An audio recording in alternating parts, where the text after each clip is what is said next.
をしていらっしゃるのは、今後半にお皿を手に置いているお父様、お母様ではないでしょうか。本日、新婦ゆきえさんは一通のお手紙をご用意されました。ここでゆきえさんよりご披露していただきます。ゆきえさん、お願いします。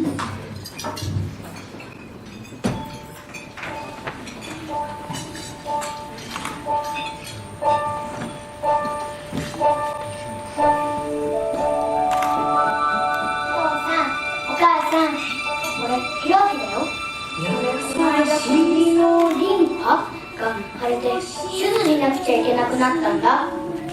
すっごく不安で怖かったけど、入院中は毎日お母さんが来てくれて一緒にいてくれたから心強かったよ。俺、母さん大好きなの。年中さんの時、お母さんが仕事を始めるって言った時はやだって泣きついちゃったんだって。お父さんはね、フィッシングセンターとかボブスレーとかいろいろたくさんのところに連れて行ってくれたんだ。この間から野球を始めたからさ、キャッチボールも付き合ってくれるんだぜ。ついてご飯食べたりすると怒られて外に出されちゃうこともあるんだけどね。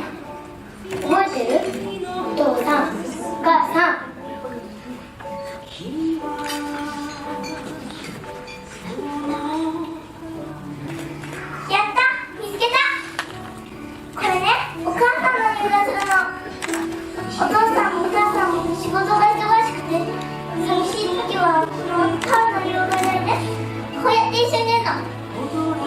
いいからもう釣りをってお母さんが隠しちゃうんだけど、大体台所にあるんだ。保育の時も毎日最後に残りだったんだよ。こうして待ってるのね。いつもすみませんってお母さんが申し訳なさそうに走ってくるの。寂しかったけど、でもお休みの日は4人でいろんなとこにお出かけするんだ。お父さんは都合でカメラマンに変身するんだよ。運動会とか発表会の時もいっぱい撮ってくれるんだよね。あと私ね、お父さんとお母さんが一緒にバレーしてるところを見るの大好きなの。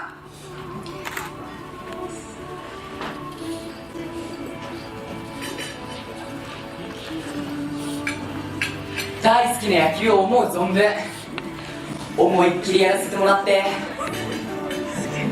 母さんは僕が小さなスクラップしてくれたよね。一度俺の特集みたいな記事が載ってさ、嬉しそうだったのが嬉しかったな。試合で朝が早い時はさ、大地の父ちゃんと俺のお父さんで交代で車出して送ってくれたよね。今はちょっと伸びたけど現役中はずっと坊主だったから、毎回楽しそうに2人で俺の頭刈るんだよ。いや、そこから行くってところから刈り出したりさ、東京の美容学校行きたいって言った時、頑張ってきなさいって何も反対せず送り出してくれた。ありがとう。俺最高の美容師になるよ。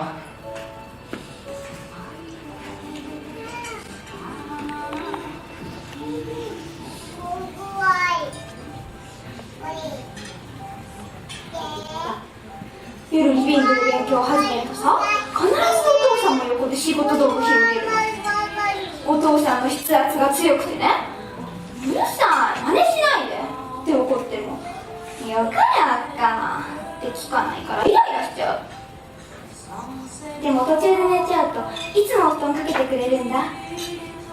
お母さんが駅の時はお父さん曰く父特製のミートスパゲッティを必ず作ってくれるんだけど、いつも麺の量が多すぎて美味しいのにで、私たちが食べきれなかった残りまでお父さんが食べてた。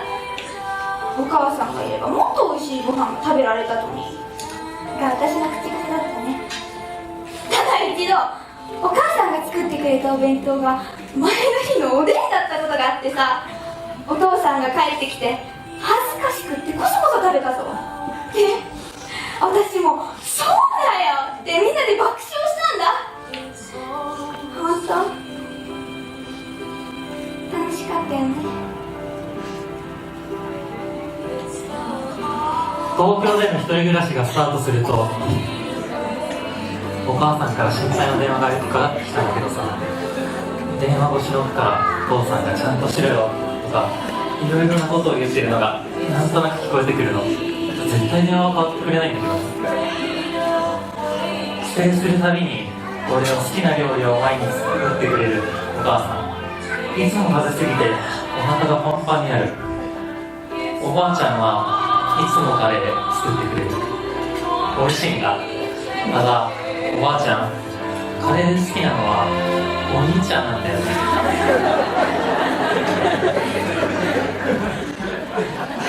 俺がゆきえを紹介した時すごく喜んでくれて、お前にはもったいないって言ってくれたお父さん。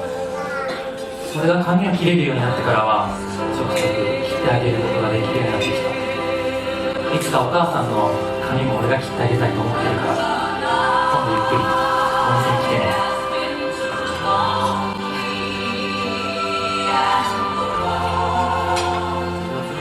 成人式で撮った写真がお父さんと一緒に4人で撮った最後の家族写真になった。辛い入院生活のはずのお父さんは、娘も看護学生なんだって看護師さんと話したって笑ってた。全然病気なんか関係ないよって私に見せつけるみたいに、お母さんと夫婦喧嘩始めちゃったりね。2人を見てると夫婦の絆の強さってすごいなって思った。お見舞いから帰る私を9階の食堂の窓から見送ってくれるお父さん。お父さんはどんな顔で私を見てた？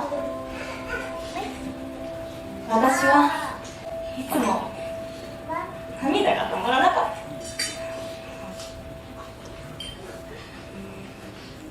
た。看護師国家試験の当日、お父さんとお母さんから私に一本の短いけどこれ以上ない応援のメッセージが届いたんだ。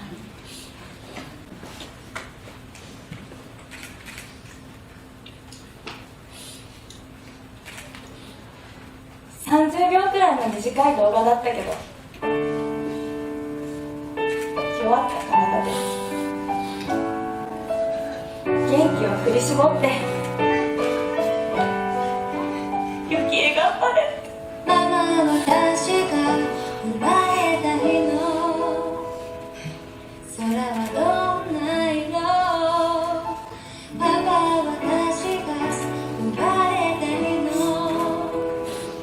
気持ちはどうだった、あれから言葉をお父さんがいなくなっちゃってから私なりのお母さんと埼玉でしばらく一緒に過ごしたね。毎日一緒に笑って毎日一緒に泣いて、生きてこそ生きてこそお父さんお母さんと一緒に乗り越えようって頑張ったんだよ。お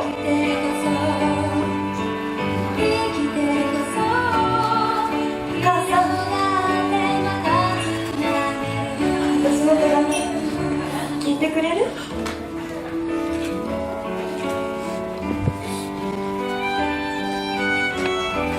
はい、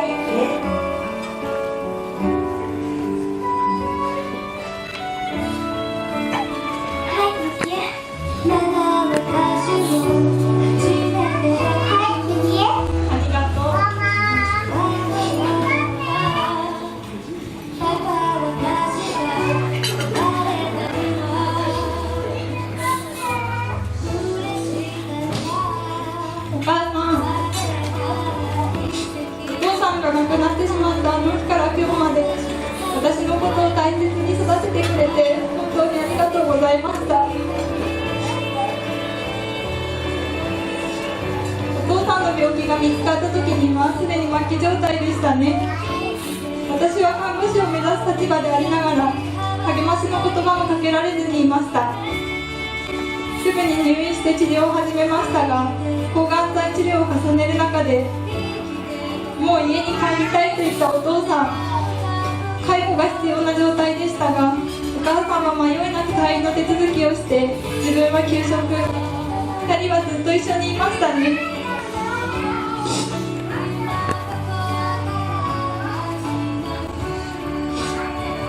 一番大切な人に弱っていく姿を見せなければいけなかったお父さんと、大好きな人が弱っていく姿を一番近くで見守らなければいけなかったお母さん。夫婦とはどうあるべきか、私は一番近くで見てきました。とても言葉では言い表せるものではありません。私も時間をかけ、夫婦二人三脚で弘明さんと関係を築いていきたいと思っています。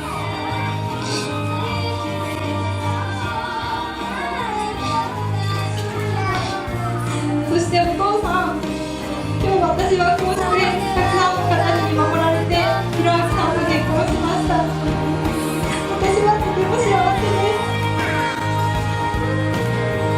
空から見てくれていますか？私の夢を叶えてくれた2人、27年前2人が結婚して私を産んでくれて、たくさんの愛情に包まれて今の私がいます。本当にありがとうございました。そして新潟の直江津には新しい家族ができました。弘明さんのお父様、お母様、早いうちから親元を離れ、世間知らずの私のことを温かく見返してくださり、本当にありがとうございます。これからは2人の娘として恥ずかしくないよう、弘明さんを支え、温かい家庭を築いていきます。未熟な私ですが、どうぞ温かく見守ってください。そして時には厳しくご指導をお願いいたします。幸恵。